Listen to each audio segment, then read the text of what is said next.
Although the effects of climate change are being felt now and most strongly in the Arctic, the long-term impacts will be felt far beyond the region. Now I'd like to transition the event to the outline. First, there will be a series of key presentations, followed by a panel discussion. Please save all the questions for the panel discussions. And to our speakers, please be mindful of the time so that everyone has the opportunity to share the full length of their presentations and to allow enough time for the panel discussions. I would first like to introduce our speaker, Professor Maxime Burkett.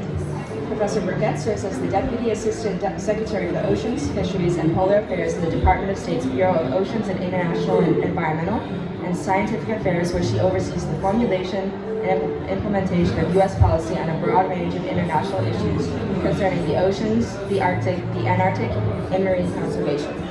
Maxime, thank you for being here with us today, and the floor is yours. Thank you so much. It's really wonderful to be here. And to open this, what will be a very informative discussion with multiple perspectives, offering insight onto what is happening in the Arctic region at this point. It's really a privilege and an honor to be working in this space and on this region at this moment in time. As mentioned, the Arctic is warming 3 to 4 times the rate of the planet, and the effects of this dramatic warming have resulted in a marked decrease in sea ice extent over the past several decades, an increase in Arctic wildland fires, and increasing permafrost thaw, all of which I know our presenters will dive into. As well, the effects of climate change are also affecting the people who live in the Arctic, especially indigenous peoples who live in remote Arctic communities. All of this is of significant concern to the United States. And we recently released an updated national strategy for the Arctic region, which summarizes our main line of effort to address these issues. One of the 4 pillars of the strategy aims to build resilience to the impacts of climate change, while also reducing emissions from the Arctic as part of our broader global mitigation efforts. We also want to improve scientific understanding of how climate change is affecting the Arctic and to conserve Arctic ecosystems. And to do this, we will partner closely with indigenous communities in the Arctic, both at home and abroad, as well as the public, private, academic, and non-governmental sectors. And all of this would be to harness the full range of knowledge and resources required to meet these goals. Another important pillar of this strategy really is key to our understanding of the Arctic Council and its role in promoting international cooperation and governance. And so we will work to sustain the institutions for Arctic cooperation, including the Arctic Council, and position these institutions to manage the impacts of the increasing activity, especially in the region. And so if I could just spend a couple of minutes diving into a bit more the importance of the Arctic Council, which I think cannot be overstated, especially at this time of precarity. Some of the examples of the work that we are doing as the United States as part of the Arctic Council include key areas in response to permafrost thaw, in response to wildland fires, and protecting the Arctic marine environment. With respect to the permafrost thaw, our lines of effort include how increased monitoring of permafrost also can better be incorporated into climate models, incorporating those models into global mitigation strategies, and co-developing with Arctic indigenous communities a robust adaptation framework. With respect to Arctic wildland fires, projects that we're hoping to address is the extent to which wildland fires increase in the Arctic and how these fires affect those ecosystems, how Arctic states can cooperate in order to be able to respond more effectively to these fires, and what are the effects from the increase in smoke and black carbon from these fires, including effects to human health as well as the positive feedback loops that we see in terms of climate impacts. With respect to the Arctic marine environment, this is also of significant concern. Protection is key as the Arctic sea ice extent declines. The ocean is more conducive to shipping traffic, which has increased markedly over the past several decades. And the U.S. plays an active role in the Arctic Council's protection of the Arctic Marine Environment Working Group, which conducts a wide range of activities related to the protection and sustainable use of the Arctic marine environment, especially as we see this increased shipping traffic threaten potentially significant negative impacts. And then last but not least, the support for remote Arctic communities. We are deeply committed to meaningful coordination and engagement with Arctic indigenous peoples to address some of the pressing issues faced by more remote Arctic communities. We support ongoing work in developing renewable energy options for these communities, as well as a strong focus on addressing the physical and mental health concerns in these remote communities. It is Can you hear me better now? Okay, I'm closing, so I hope you heard most of what I was saying. But in conclusion, I just want to emphasize that the United States is committed to addressing the impacts of climate change in the Arctic region. We'll work with our allies and partners to sustain existing institutions for Arctic cooperation. We will continue to build resilience to the impacts of climate change in partnership with communities in the Arctic region. We really appreciate the invitation to speak, and I'm looking forward to hearing more from the panel. So thank you again for the invitation, and looking forward to the session. Thank you, Maxine. I really enjoyed your thoughts on Arctic cooperation. Our second speaker today is Professor Jason Box from the Geological Survey of Denmark and Greenland. Jason is a polar climatologist and glaciologist working on Greenland ice sheet changes, reflecting on global climate issues.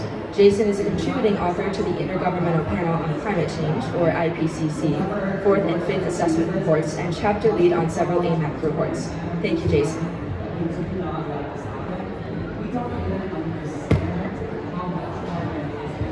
Thanks. I'll briefly talk about the work of Arctic Monitoring and Assessment Program to assemble records, observational records, measurements of what's happening with the climate in the Arctic.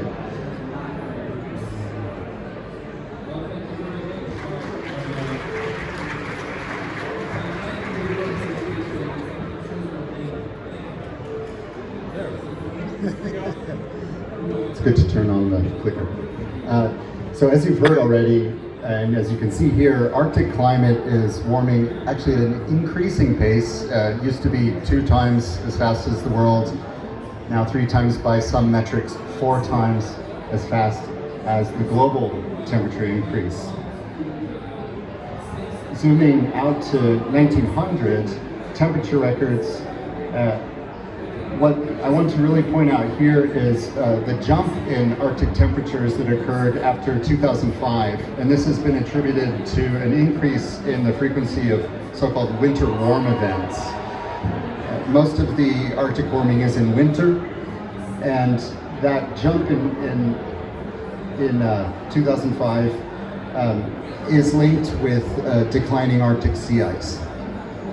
So most of the warming signal is over the Arctic Ocean, the loss of Arctic sea ice, and the many feedbacks that are associated with that. More heat release into the atmosphere in winter, more moisture and heat-laden storms in winter is part of that now 4 times global warming trend. Greenland is warming not so fast, only twice as fast as the globe. So this is some good news for the melting of Greenland, you might say.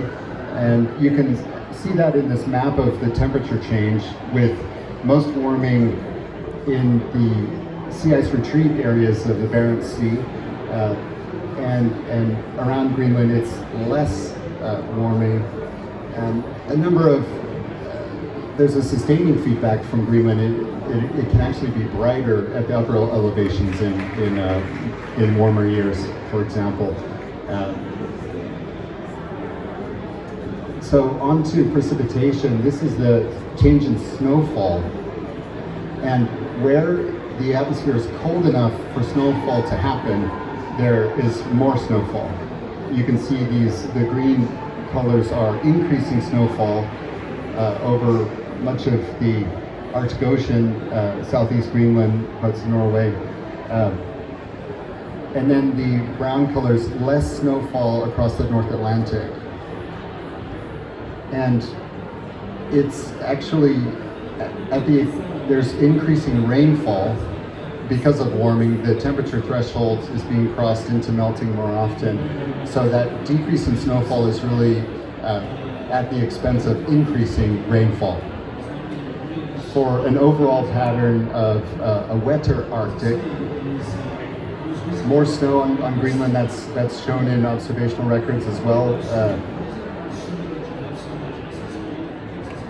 So with precipitation increasing in the Arctic, we also see Arctic river discharge increasing. The Eurasian sector is, as you can see in the blue bars, it's the largest source of freshwater discharge into the Arctic Ocean.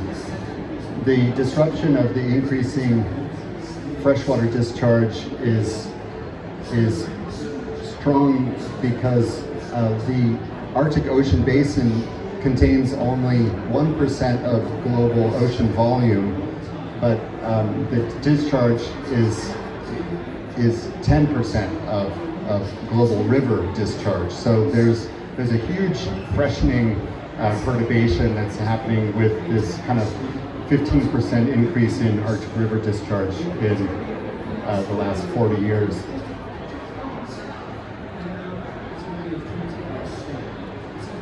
We assembled a record of permafrost temperatures from around the Arctic, and what we find is that the coldest permafrost temperature increase is the largest. So the coldest permafrost is warming faster. The warmer permafrost is even crossing into kind of a permanent thaw in the warmest records. The trend is less in the warmer records because of the role of meltwater heating from refreeze at depth.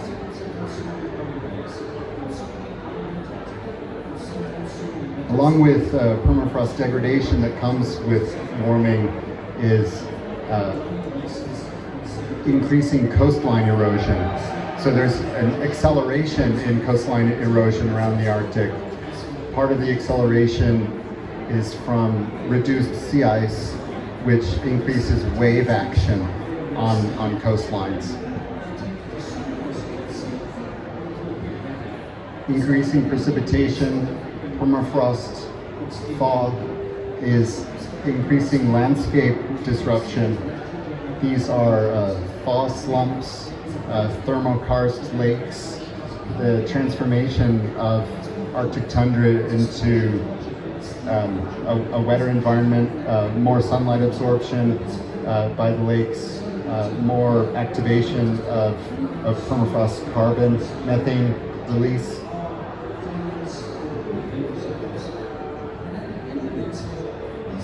And just a point about abrupt thaw process. Even though, as you saw, temperature increase can be gradual, there can be and are abrupt processes where water, once it's there and ponding, it can infiltrate to depth and produce permafrost heating at depth in a matter of a season or a few years. So besides the creeping up of trends, there are abrupt thaw processes that make us concerned about the carbon stored in Arctic permafrost. I think this is my final slide, and on fire, observations document a signal of increasing fire which is linked with warming.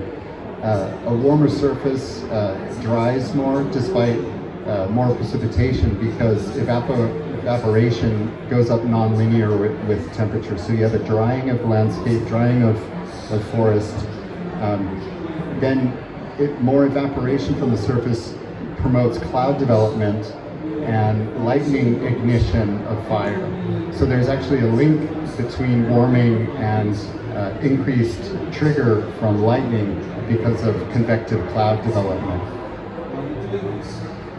The amount of carbon coming out from fire is equivalent with a medium-sized country. We're talking tens of megatons of carbon from fire.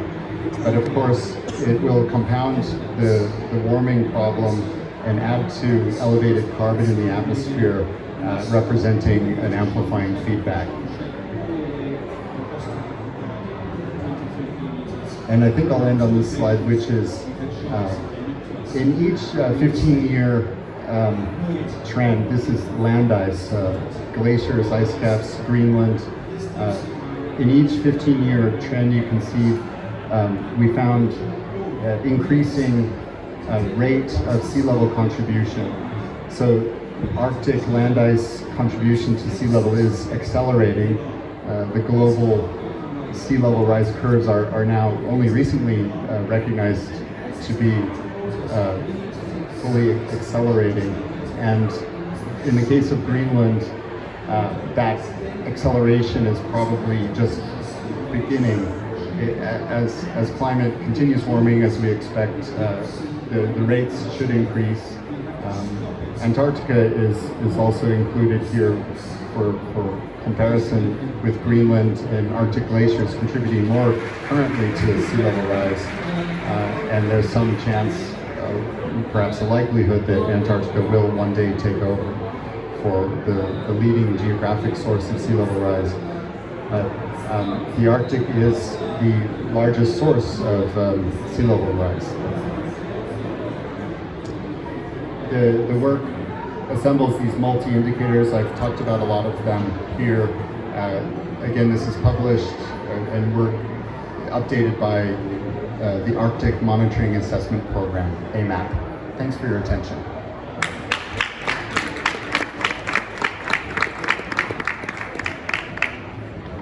Thank you, Jason. That was a great general of Arctic change and also a great insight into the quick pace that it's happening at. So our third speaker joining us remotely is Professor John Walsh from the International Arctic Research Center, University of Alaska Fairbanks. John has contributed to several AMAP reports as well and has recently won the Known Prize for his continuous leading role in generating our common understanding of how sea ice dynamics link intimately with ongoing changes, including extreme regional events throughout the Arctic system. John, thanks for participating today. Thanks, and I'd like to thank the organizers for giving me the chance to speak. I believe Heidi will be running the slides. Heidi, do we have the slides shown? Very good. Climate change has its greatest impacts through extreme events, and the Arctic is experiencing more than its share of extreme events. The next slide shows there are many types of extreme events. We can distinguish extreme events in the driving variables, temperature, precipitation, and so on. And we can identify extreme events and their consequences, the bottom half of the slide. In the interest of time, I'm going to focus on two types of extreme events, the ones in red, storms and wildfires. Next slide.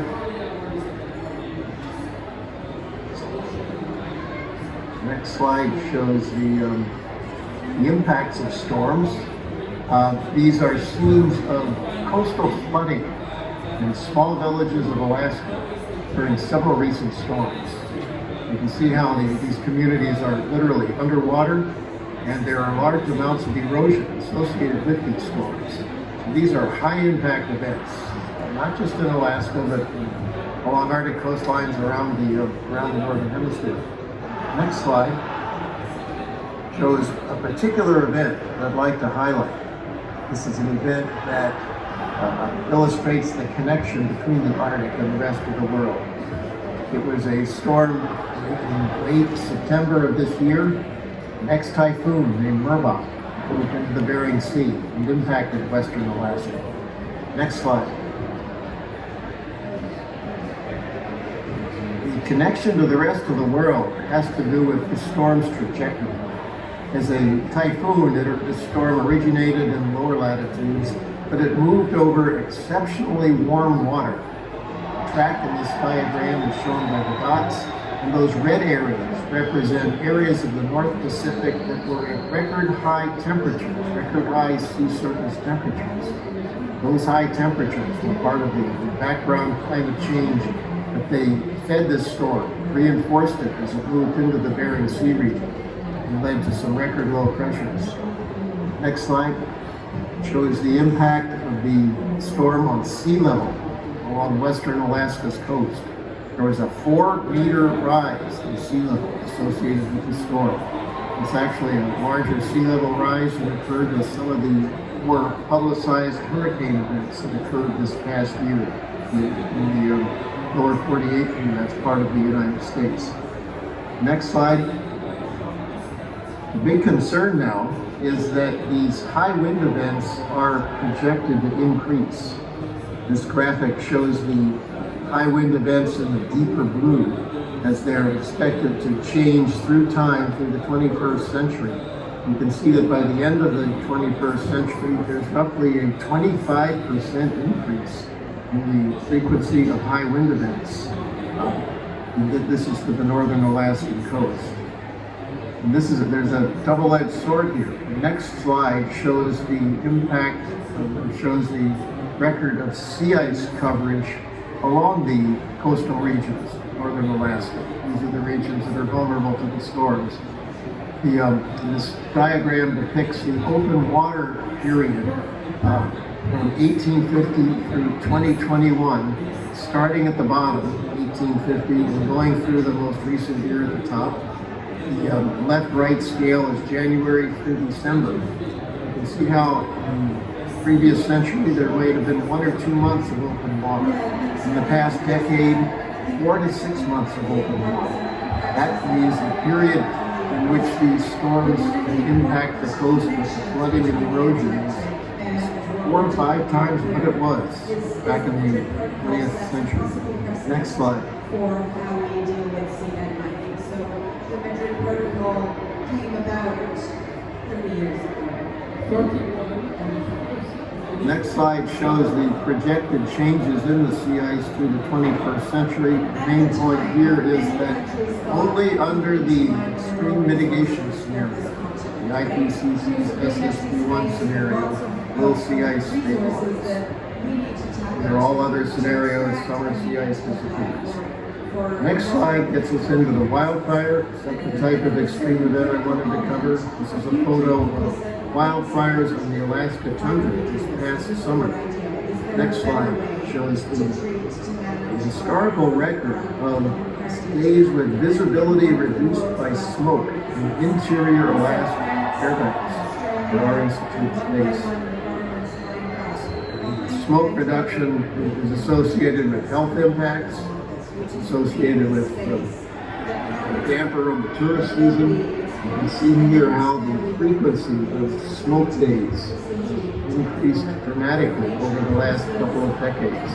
Jason alluded to this in his talk. The next slide shows the record of the flammability index. This is the June flammability index computed for the northern land areas. You can see how in much of the boreal forest, the landscape has become more flammable in early summer over the recent decades. That's especially true for large areas of Siberia. And the next slide shows the record of wildfire burn areas over to 60 degrees. This is from a paper that just came out in the last couple of weeks by Descalz and collaborators. It shows the Siberian wildfire burn area in the top panel from different sources. The more ominous panel is the bottom one. That shows the burned area in permafrost in carbon-rich peat areas in northern Siberia. So this is the diagram that deals with the release of greenhouse gases that Jason referred to a few minutes ago. And the last graphic, the next slide, shows the projected changes. The next slide shows the projected changes in the carbon emissions from Siberian wildfires as a function of the greenhouse gas emission scenario. Low emission scenario is in blue, high emission scenario is in red. There's a striking difference between the two. The final slide is a summary then. Brings these topics together. Final slide is a statement that wildfires and storm conditions are both increasing in the Arctic. They have global connections. Storms are driven by global warming. The wildfire carbon release has global impacts.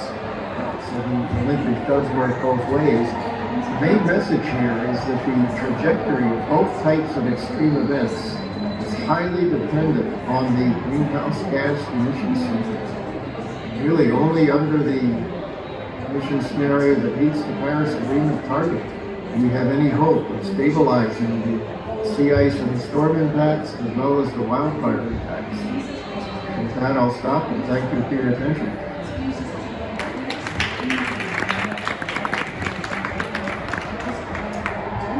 Thanks so much, John. And Also joining us remotely is James Overland from NOAA, the National Oceanic and Atmospheric Administration, more specifically at the Pacific Marine Environmental Laboratory. James works as a scientific support for decision makers on climate change and ecosystems in the Arctic and subarctic. All right, your first slide is up and you can begin talking.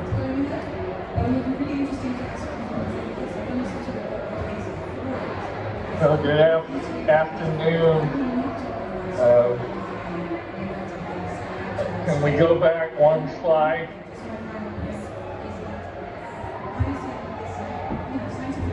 Yes, go ahead. Okay. I'm going to speak to increase in catastrophic impacts on the ecosystem and communities in the northern Bering Sea.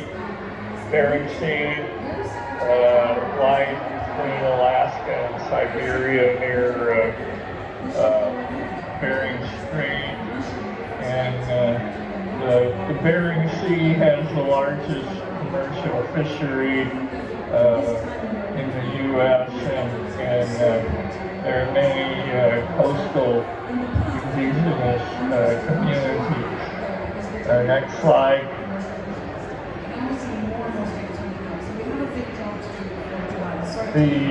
On the left here is how far the sea ice extends, how far south it reaches historically, and pointing out 2018 and 19 were record minimum sea ice, and so we have a positive feedback between loss of sea ice, warmer temperatures, and southerly winds, and storms that John was bringing up.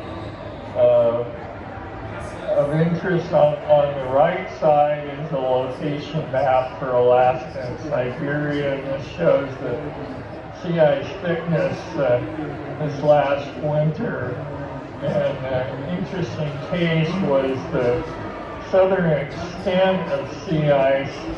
In green was not that different from historical conditions, but the brown shows that the sea ice thickness was only about a third of what it's been recently. So this feedback between warmer temperatures, sea ice, and southerly winds are completely changing the northern Bering Sea.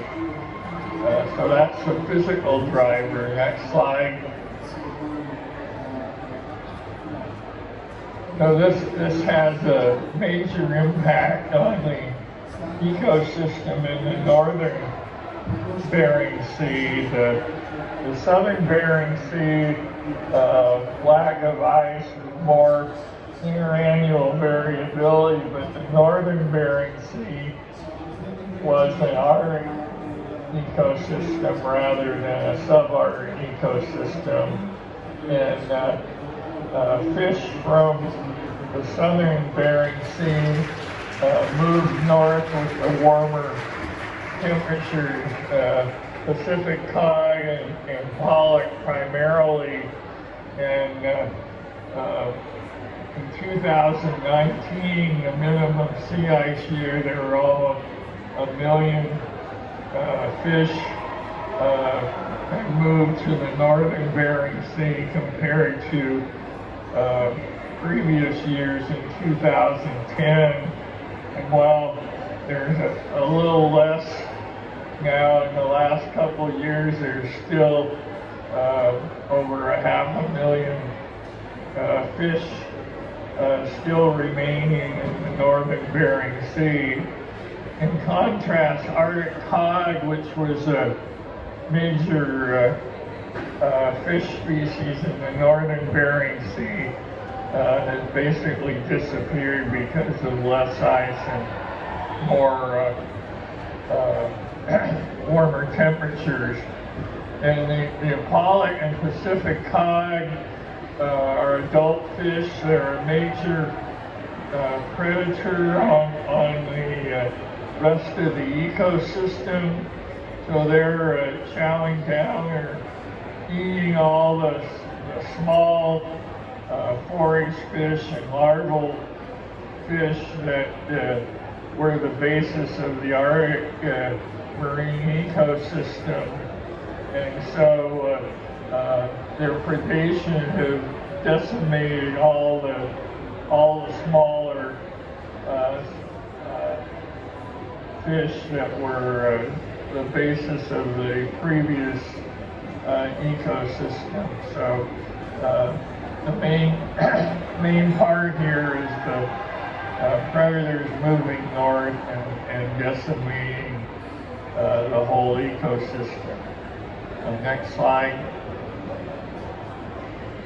And this has major impacts. Snow crab are gone, and northern salmon runs are gone. This has decimated the commercial fisheries there.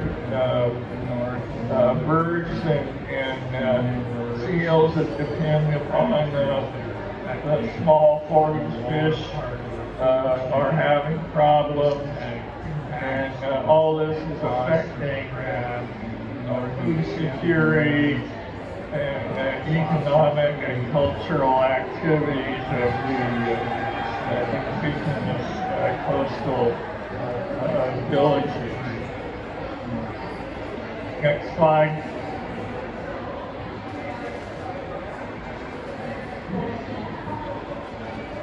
So we think that these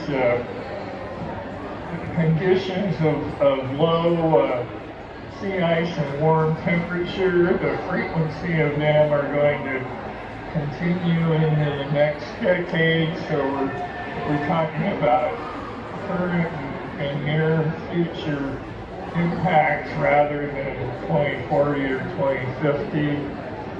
Historically, on the left is a weather map of temperatures during the winter, and there's a strong difference between Arctic temperatures and the southern Bering Sea and Alaska, shown by the strong color gradient across the Bering Strait. The difference in temperature creates a difference in pressure. In the upper right is the historical north-south pressure difference. And this pressure difference keeps the cold air bottled up in the Arctic historically and diverting storms away from the northern Bering Sea and the Arctic. However, in the last 5 years, because the Arctic is warming faster than farther south, it's eroding these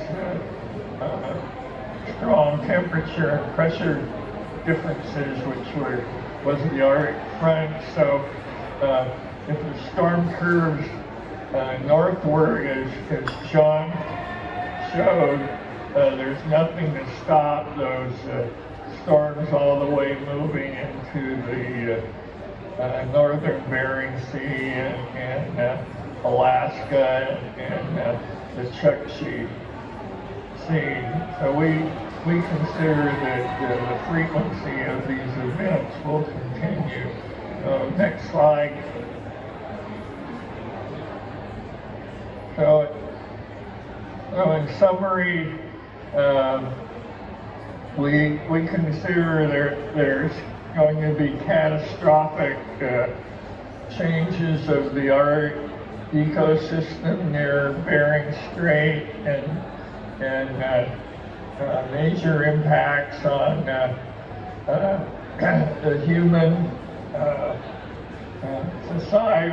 society in terms of economics and cultural impacts. And because of the weakening of the Arctic front, we consider that these changes are ongoing now and will continue to increase over the next decade. Thank you.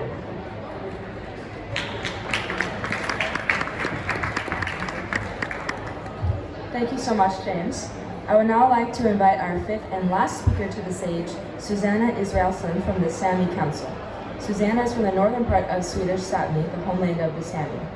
She was born and raised in a reindeer herding family and holds a degree in political science from the